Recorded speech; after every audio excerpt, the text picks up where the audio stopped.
Por favor, nos podría comentar su nombre y su perfil. Mi nombre es María Camila García Díaz, yo soy estudiante de la maestría en literatura de la Universidad Pontificia Bolivariana Sección de Medellín. Trabajé durante 3 años como productora radial y 1 año como coordinadora de programación de la emisora virtual Estación V, emisora universitaria virtual de la Pontificia de Bucaramanga. Es tan amable y nos podría ilustrar cómo los derechos humanos y los derechos fundamentales hacen parte o impactan el ejercicio del comunicador social.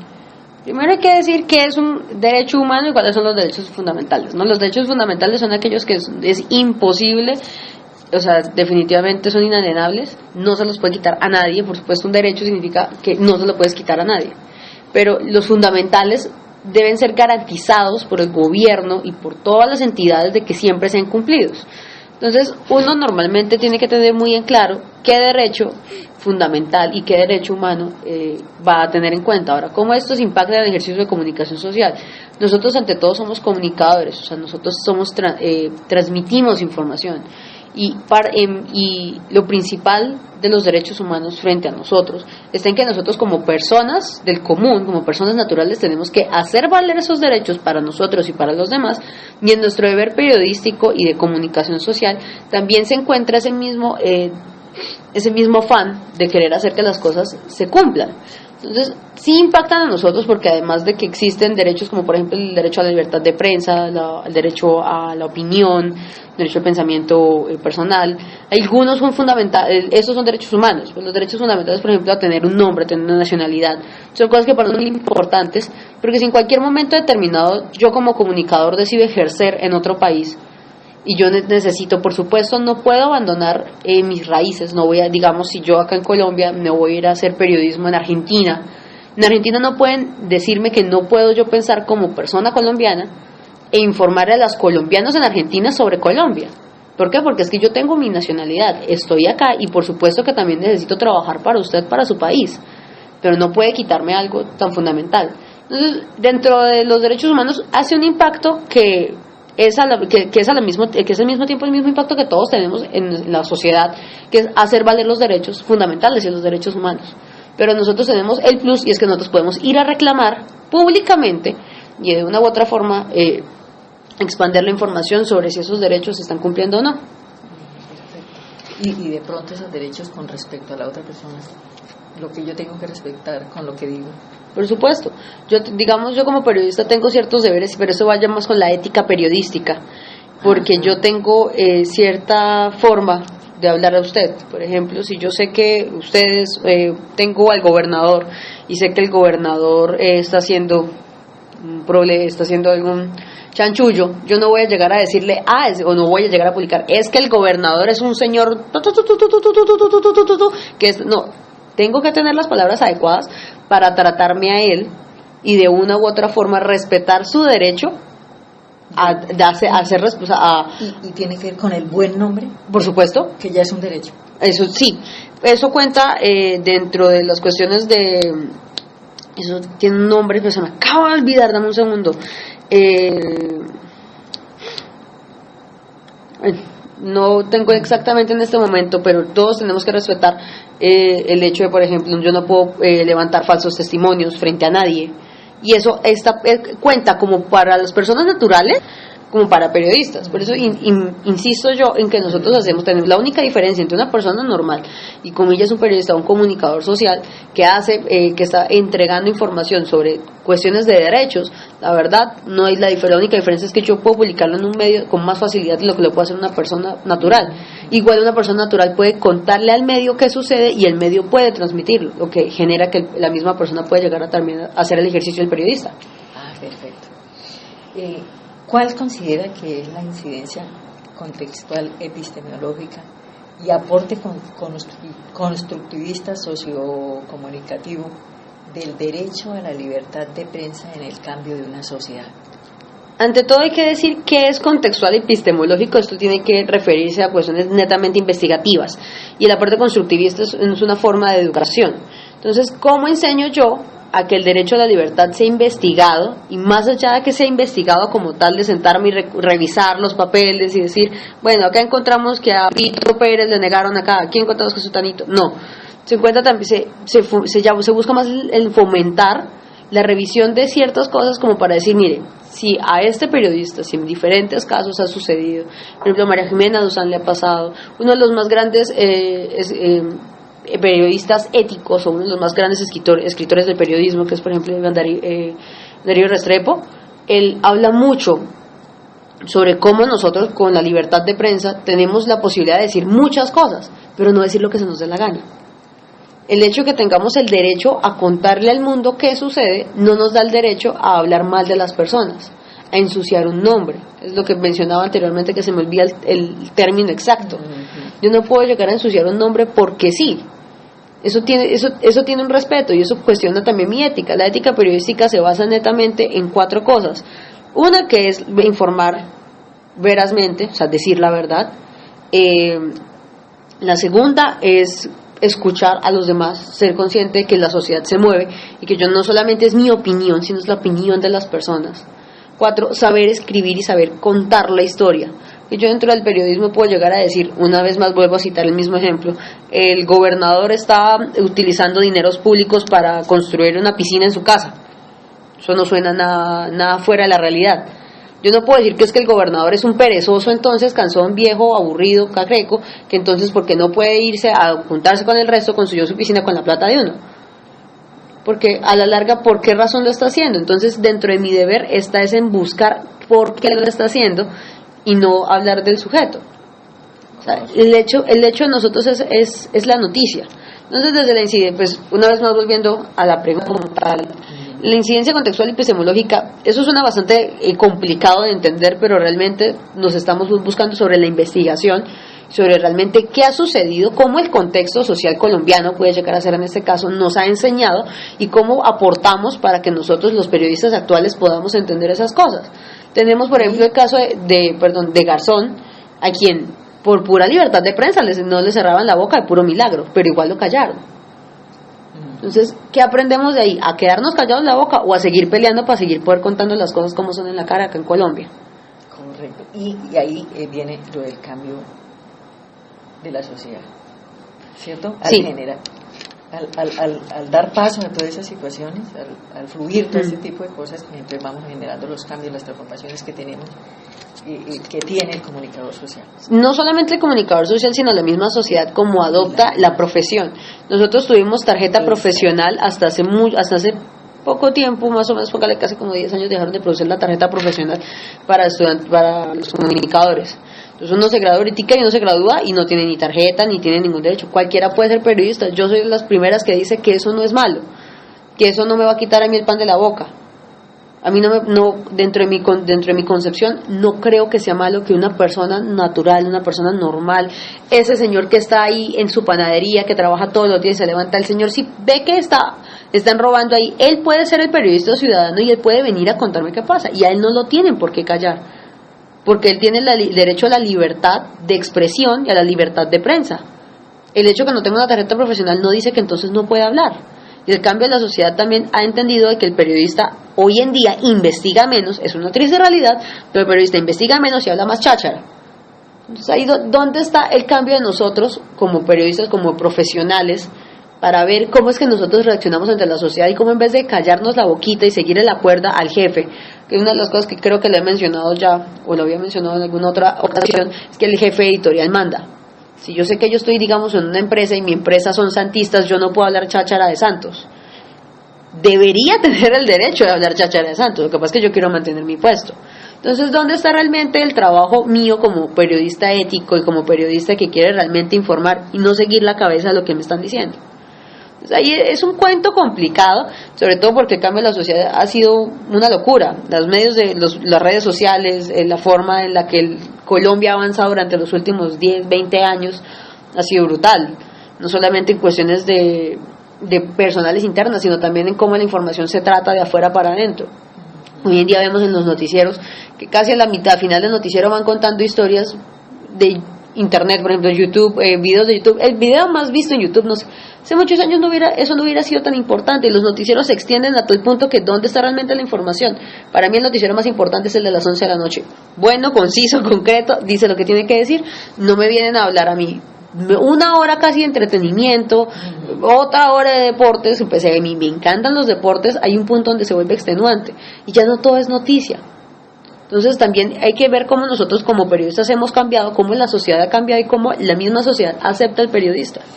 Y recaudo un mensaje en esa respuesta, y es que todo el mundo puede ser periodista. Sí, claro. Entonces es mucho más exigente la profesión del periodismo. Sí, señora. Mire, cuando uno está estudiando comunicación, y lo sé porque pues, o sea, realmente yo soy egresada hace poco, yo me recuerdo muchas de mis compañeras que en el periodismo no les iba tan bien. ¿Por qué? Porque no se tomaban la oportunidad de sentarse y revisar todo el contexto en el que usted tiene. Si yo voy a contar una historia sobre las manzanas, yo siempre saco ejemplos raros, pero si voy a contar un ejemplo sobre las manzanas, yo no puedo solamente tener en cuenta el hecho que es una fruta. ¿Sí? ¿Quiénes son los que cultivan las manzanas? ¿En dónde las cultivan? ¿Por qué las cultivan ahí? ¿Por qué ahí no? ¿De dónde las sacan? ¿Cómo las sacan? ¿De qué color son las manzanas? ¿Qué colores no son? ¿Cuántas semillas producen al mes? ¿Cuántas pepas tiene dentro de la manzana? ¿Qué color tiene? ¿Por qué tiene ese color y no tiene este otro color? Ah, bueno, pero es que si solamente en Bucaramanga cultivan de manzanas, ¿quién les lleva a Piedecuesta? En Piedecuesta, ¿quién produce? ¿Quién produce en Girón? Acabo de decir más o menos unas 12 preguntas, y lo mínimo que uno le piden son 5. Saca las primeras 5. Entonces, cuando uno no se toma el tiempo de pensarlo, no tiene que redactar y empieza a ser redundante y empieza a escribir la misma la misma tontada una y otra vez, y dónde está realmente lo que a la gente le interesa saber. Entonces, ¿por qué cualquiera puede ser periodista? Porque cualquiera puede tener derecho a la información y derecho a contar esa información. Pero entonces somos nosotros los que lo sabemos redactar. Exactamente. Muy bien, muchas gracias. Esto entramos a otra inquietud muy importante. Tranquila.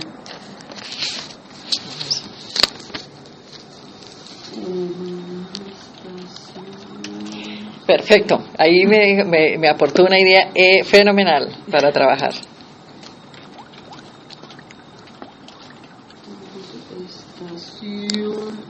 ¿Qué hora es ya? Ahí todavía tenemos. Las 2 de la tarde.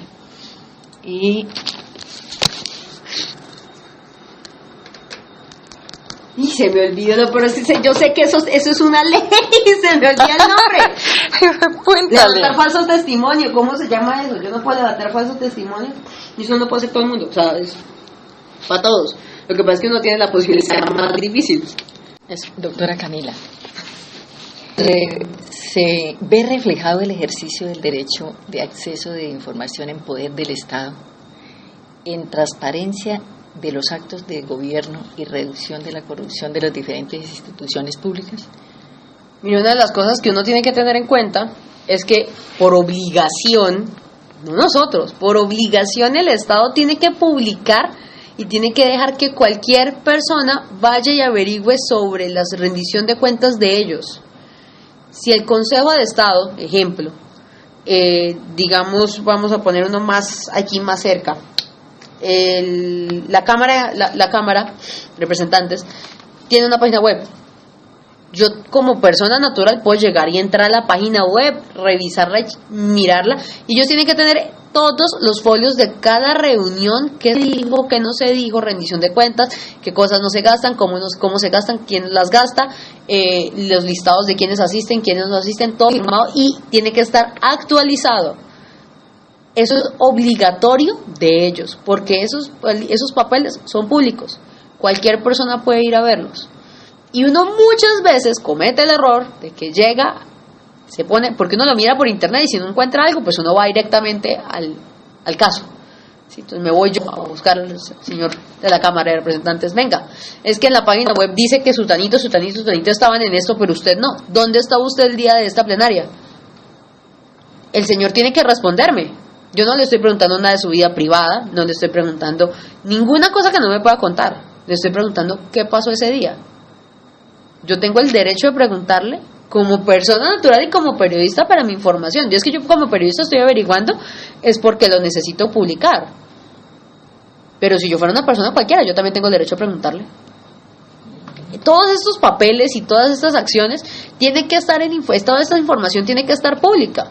Porque es que cualquier persona puede ir a mirarlo. Eso es como cuando le dicen dónde es data crédito. No, es que que usted está reportado. Bueno, ¿y dónde están los papeles de quiénes estamos reportados y por qué estoy reportada? Ah, no, es que eso es privado. No, señor. Eso es mi información. Yo tengo derecho a verla. Yo no tengo, pues, no es que yo tenga como quien dice me vaya a chismosear el que tiene mi vecino. Pero la mía sí tengo todo el derecho a ir a verla y yo no tengo por qué sacar ningún permiso especial, ni tengo que decirle al medio que me dé permiso. Muchas veces los estudiantes, lo vi en los estudiantes y me pasó a mí, no directamente. Una vez estábamos haciendo un ejercicio periodístico dentro de la universidad y yo tenía la costumbre de que yo no decía, hola, mi nombre es Camila y yo soy estudiante de comunicación social periodismo. Yo llegaba de una, ¿qué tal? Muy buenas tardes, soy periodista de un medio de la Pontificia, necesito tal información, me dejaban entrar. Pero más de una vez vi, y todavía sucede, de que la gente va y dice, no, es que soy estudiante, se los niegan. Entonces, si yo llego diciendo, no, es que yo soy el panadero de la esquina y vengo a averiguar por qué hizo el señor alcalde los últimos 3 días, es que usted no es panadero, eso no tiene nada que ver. Señor, ¿por qué me va a negar a mí la entrada si yo también tengo derecho a mirar esa información? Toda esa información debe estar pública y todas las instituciones tienen que contarla. Entonces ahí es donde nosotros empezamos a decir, bueno, destapemos ollas. ¿Por qué no está pública y por qué no me quiere decir? Cuénteme, venga, si no me va a contar usted, yo me lo averiguo por otro lado, pero me lo averiguo. Y así es como se han destapado tantas ollas de los carruseles de contratación, de las cosas que han pasado durante el país, y uno dice, pero ¿cuándo pasó esto y por qué no me enteré? Pues porque usted, uno, no fue a averiguar, y dos, esa persona estaba guardando información que no podía guardar. Que son cosas públicas. Es que una de las cosas que no hemos entendido en Colombia es que el gobierno es público. Todas las personas tenemos derecho a ser parte del gobierno. Sí, el gobierno no solamente son los allá los que están encorbatados y sentados en la Cámara o en el Senado, no señor, somos todos, porque nosotros... Es más, el Estado debería incluso garantizar, promover en la realidad, en lo real, que esto ocurra, y sin embargo es el que pone las limitantes. Pues en realidad, en realidad hay una cosa muy interesante que también sucede, y fíjese, a eso quería llevar, porque una de las cosas que nosotros creemos es que nosotros no nos podemos meter la cucharada, y nosotros tenemos todo el derecho y nos dan el chance. Creo que una vez cada 6 meses, cada 3 meses o menos, la alcaldía municipal hace una cosa que se llama rendición de cuentas. Cualquier persona puede ir, no va nadie. Van los 3, 4 periodistas que tienen que averiguar, reciben y se van. Si yo como persona estoy interesada en saber qué pasa con los dineros públicos, qué pasa con la plata que yo invierto en impuestos, por qué si dicen que me van a arreglar la calle enfrente no me han arreglado ese hueco, pues yo voy a la rendición de cuentas. Venga, pues que usted a mí me dijo que esto se iba a arreglar, yo he pagado, no he visto el cambio. ¿En qué se gastó la plata? Cuéntemela. Y se la tiene que contar a uno. Y lo peor es que existe la rendición de cuentas y uno no va a la rendición de cuentas por física y pura pereza, porque la gente dice, no, pero es que para qué voy a ir a una reunión política, me van a meter politiquería y me da jartera. La política es una cosa inmersa en la persona. Todos somos seres políticos, como todos somos seres con la capacidad de hacer política. Y esa política no es solamente, reitero, ir a votar y ya, sino es hacer valer mis derechos, mis deberes y hacer valer mi voz dentro de una sociedad que busque una democracia, o sea, que todos tengamos que todos tengamos voz y voto y que todos podamos recibir esas cuentas que esas personas que elegimos nos vienen a contar.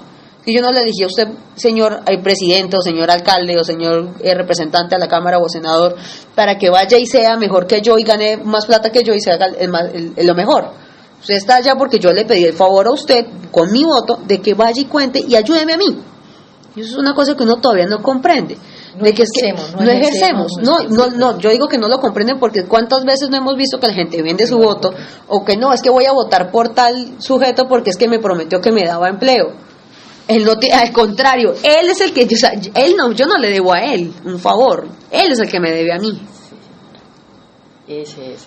Perfecto. Mira, aquí hay una cuestión que quiero que se proyecte muy bien, y es esto: ¿cómo interpreta las leyes del desacato? ¿Atenta contra la libertad de expresión y el derecho a la información? Bueno, una ley de desacato se trata sobre, ¿cómo le explico? Como periodistas nosotros tenemos derecho a hacer muchas cosas, ¿no? Muchas locuras, no solamente el pase de prensa es para entrar gratis a los estadios y entrar gratis a los conciertos, ¿sí? Lo digo porque es que pasa muy comúnmente. Yo tengo un pase de prensa, quiere decir que yo puedo entrar a sitios donde realmente puede ser delicado, hay información delicada para la gente. Entonces, si yo entro digamos, a averiguar y destapo una olla, digámoslo de esa forma, el Estado no me puede decir a mí que yo no puedo destapar mi olla, yo no puedo contar que se están gastando la plata en tal cosa, que porque no es prudente para el gobierno. Entonces, yo estoy desacatando una ley que ellos me dicen es que es ilegal que usted cuente esta información. Lo siento mucho, es mi trabajo, a mí me están pagando para que yo cuente eso, que es ilegal. Ah, bueno, usted fue el que se metió en ese problema. Una de las cosas más comunes dentro de esto es ese pequeño detalle. Una ley cuando uno desacata una ley es cuando, por ejemplo, digamos, al principio, cuando le comentaba yo que decía, bueno, pues yo no puedo hablar más del alcalde, pero sí puedo echarle pullas, ¿sí? Ajá. Entonces voy a decir, en vez de decir que el alcalde es un gordo perezoso, panzón, voy a decir, es un hombre que dentro de su mórbida obesidad prefiere gastarse el dinero en elementos para él, en vez de pensar en la flaqueza de la economía de su ciudad. Estoy usando figuras retóricas y figuras literarias para echar la puya, pero además de eso estoy haciendo mi ejercicio periodístico. Entonces, si me están diciendo que es que yo estoy difamándolo, no, señor, qué pena. Yo no estoy difamando a nadie aquí, yo estoy haciendo referencia a otra cosa. No tiene que ser muy inteligente. Tiene que tener, es recursivo y tener niveles de inteligencia para manejarse este tipo de cosas. Sí, por supuesto. Entonces, realmente no atenta contra el derecho a la libertad de expresión ni el derecho a la información. De una u otra forma, son formas de nosotros de expresar las situaciones que vienen o que no se pueden hacer.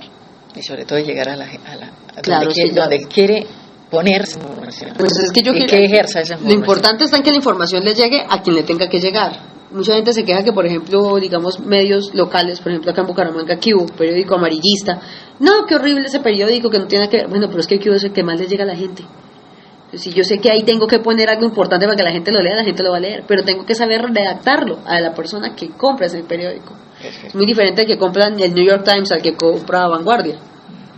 Bueno, muchas gracias.